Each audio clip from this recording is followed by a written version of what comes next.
Good afternoon, good morning, good day to everybody out there in Foothills School Division. We're coming to you from the Relaunch Committee. We just finished our meeting this week, and we're taking a look at a couple things about how we can make sure that you feel safe, secure, welcome, and happy to rejoin us back at all of our schools across the division.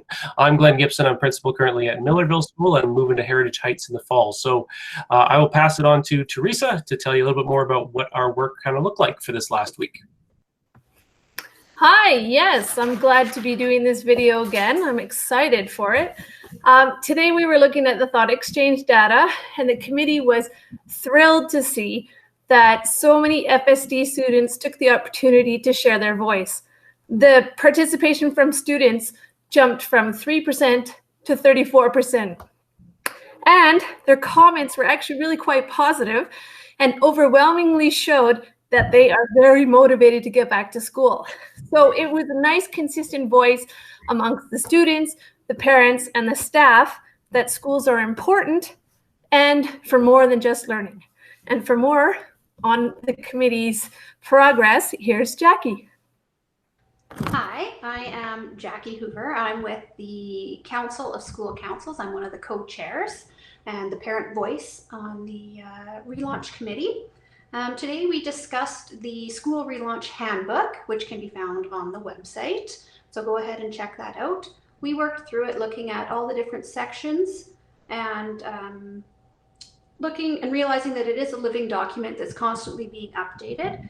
And so if you have any questions, I think it's a great place to go look and see what you can find there. And if you do have questions, make sure you're reaching out to us. And then on to Chris. Thank you, Jackie. Chris Fazesi here, Superintendent of Schools. And building on that handbook, we wanted to let you know that that handbook has been sent out to all schools as of last Friday. And there's some committee work being undertaken in all of our schools to look at that handbook and begin that planning process for what school could look like next year under scenario 1 or scenario 2. It's important to, I guess, realize that that planning can't be completed by the end of the year because we don't know yet from Alberta Education whether we will be working or mandated towards scenario 1 or 2. That information comes to us on or around August 1st. And so that planning will continue when we get back to school in late August.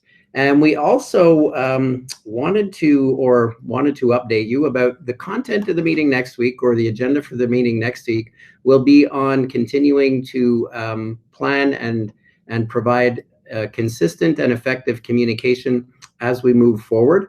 And included in that will be some information about Alberta Health Services' current I guess, guidelines for us, and the fact that this is a collective responsibility across Alberta. So we need everybody, all stakeholders' support as we move forward with our school planning, both now as well as in August when we return to school.